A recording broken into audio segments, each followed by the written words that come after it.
Hi, this is Tutor Nick P, and this is Word Origins 149. The word origin today is combover. Okay, let's take a look at the note here.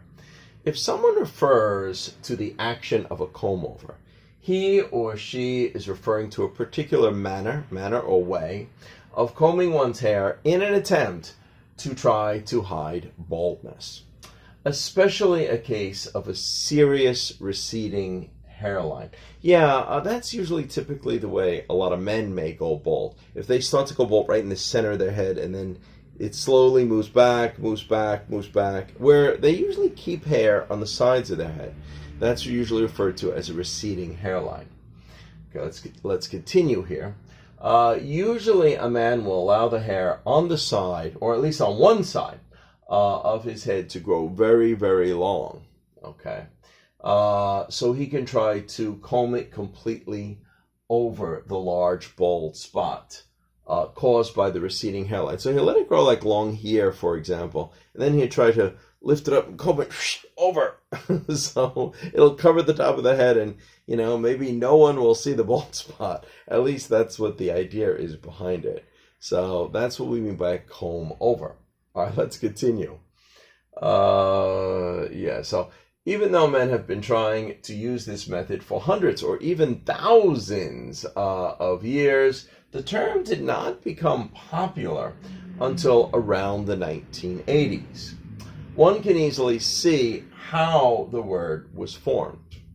It is, simply a compound word of comb plus over. Yeah, so remember the tool that you usually use to, make your hair neat is a comb. So you take the comb and you comb the long hair over your head. All right. The term may have started to be used due to a patent being awarded to Donald J. Smith and his father Frank J. Smith for their variation of the comb over. So I think they had some sort of a unique comb over where they combed it like 3 different ways. Perhaps it looked more natural. I don't know. I still don't quite know how they made money from it, though. I mean, did they make money? Why did they get a patent? Do they sell it? Like, is it a secret they sell? But if they sell it just a few times, other people could tell others. So I'm not really sure how they made money from it, but they got a patent for it anyway. Let's continue. We got 3 examples here.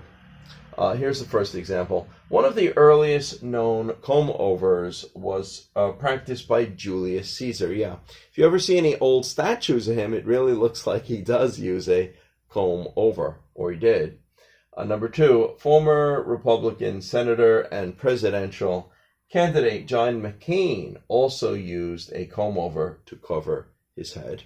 Okay, he's another example you might know, or you might remember. And here's the third example. Why do you bother with a comb-over? So this was what somebody may say, You are not fooling anyone. You should get a hairpiece or go for the bald look. Yeah, I remember I've talked about this in class a number of times, and I don't think a lot of women think this is an attractive look. So according to a lot of women, maybe not all, but according to a lot of women, they think, you're not fooling anybody. That doesn't look good. So either get a hairpiece or just go completely bald. That might even look better. Anyway, I hope you got it. I hope it was clear. I hope it was informative. Thank you for your time. Bye-bye.